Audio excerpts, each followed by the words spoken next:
ठाण्यात डेंग्यू मलेरियाचे रुग्ण वाढत असतानाच महापालिकेने पर्यावरणपूरक गणेशोत्सवाच्या नावाखाली उभारलेले कृत्रिम तलाव आणि लोखंडी कंटेनर आता डासांच्या पैदाशीचे नवे केंद्र ठरत असल्याची भीती व्यक्त होत आहे।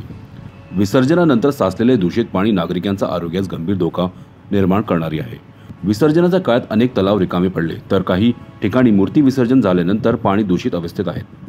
काही कंटेनरमध्ये तर या साचलेल्या पाण्यात डासांची पैदास सुरू होण्याची गंभीर धोका निर्माण झाली आहे। आधीच ठाण्यात डेंग्यू व मलेरियाचे शेकडो नागरिक त्रस्त असताना महापालिकेच्या या पर्यावरणपूरक प्रयोगामुळे साथरोग फैलवण्याची भीती व्यक्त करण्यात येत आहे। विसर्जनानंतर तलाव व कंटेनर त्वरित रिकामे करून निर्जंतुकीकरण केले गेले नाही तर पर्यावरणपूरक या नावाखाली हा प्रयोग ठाणेकरांच्या आरोग्यासाठी घातक ठरेल।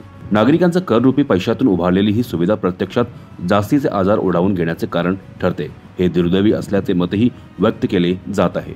महापालिकेने विसर्जनाची जबाबदारी पूर्ण केल्यानंतर लगेचच ही तळी व कंटेनर रिकामे करून त्यांची योग्य विल्हेवाट लावणे अपेक्षित होते, मात्र वास्तवात हे दिवसांदिवस तसेच पडून राहिले आहेत। नागरिकांच्या तक्रारी असूनही प्रशासन गंभीरपणे दखल घेताना दिसत नाही। शासन व महापालिकेने जर खरोखरच पर्यावरणपूरक गणेशोत्सव साध्य करायचा असेल तर केवळ दिखाव्यापुरता सुविधा न उभारता त्याची वैज्ञानिक व परिणामकारक अंमलबजावणी करण्याची गरज आहे। अन्यथा पर्यावरणपूरक या नावाखाली ठाणेकरांच्या आरोग्याशी खेळले जात असल्याचा ठपका येत्या काळात प्रशासनावर ठेवला जाईल।